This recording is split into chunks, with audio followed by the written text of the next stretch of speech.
Welcome to part 1 of this video on how to install a new scope on my CZ455.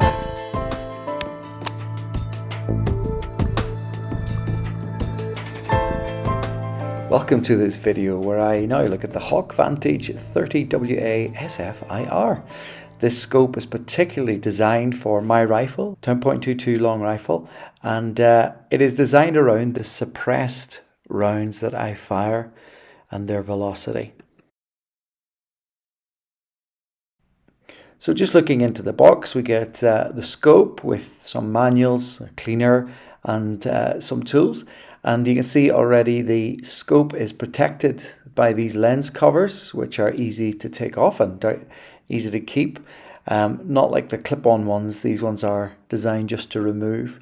If you look at this end, we can set our focus with my eye, particularly by looking up on a normal white background. I can focus those lenses. And here we have the actual 4:16 magnification of the scope.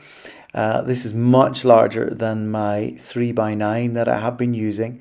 You see it moves right up here to the 16 position. All my shooting will be done at 16. That's the way the scope has been designed. You keep it at full magnification.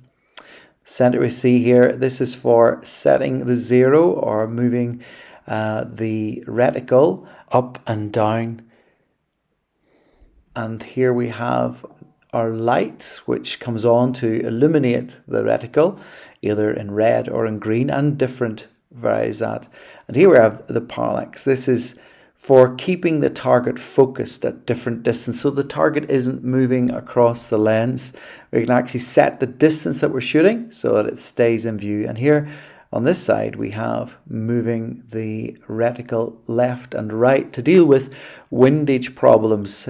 Some people have lots of windage problems, but this one is on a windy day you can move the scope left or right to accommodate for the wind.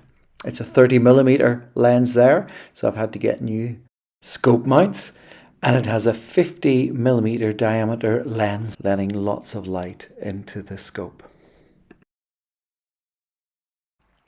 This is the original Hawk Vantage scope that has a 3 to a 9 magnification. It also has the standard turrets and lights, but has a wider 50mm lens. So this is fine for using up to 100 yards. Definitely was very accurate up to 100 yards. But for pushing out further, I just want to change the scope out and use this new longer distance scope. So I take my Allen keys and I start to unwind the Allen key nuts that are holding the scope. They've been set quite tight, so it takes a bit just to loosen them and to remove it. Let me fast forward through as I take off all of these nuts.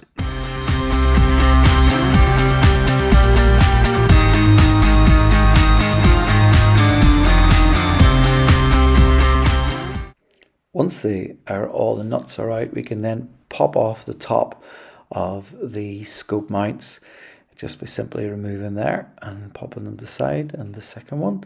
And then we can lift the scope off the rifle with a slight pop. It's been there for a while, and that is the old scope removed.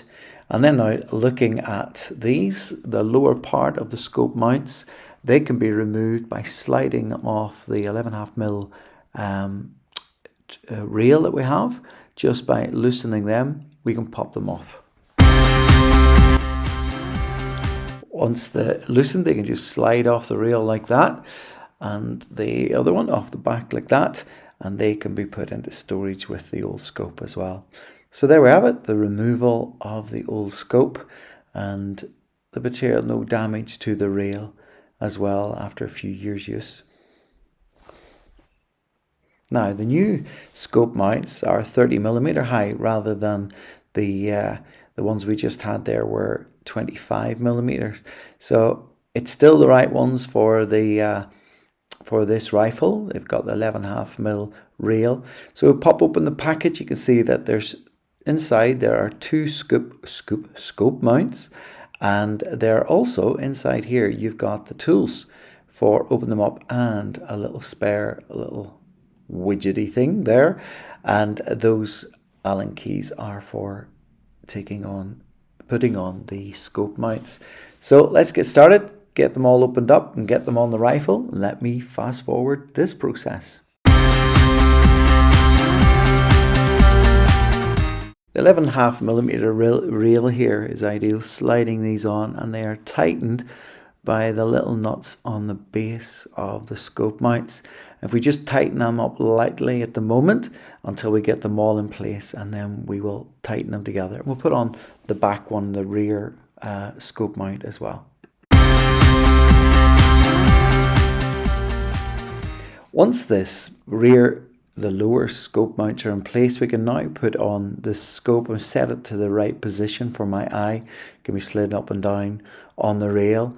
Just finding the one that's right for my eye relief. Looking in here, I want it right comfortable, so my cheek's against the butt of the rifle when I go to shoot. So I can set that up, and once I'm happy with that there, I can then put on the top mounts and screw them tight, and then tighten up the whole unit.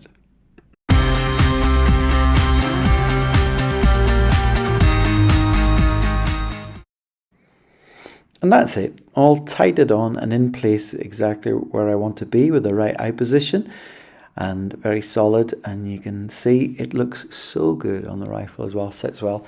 I wish I knew how to show you down the rifle the reticle, but I'll show you some pictures of what the reticle would look like. Zeroing in at 50, you can see you lift the reticle for each of the distances right up to 200 yards. So that's it. The scope is now fitted onto the rifle, and our next stage, in part 2 of the video, we will go on to the range and set our zero for 50 yards.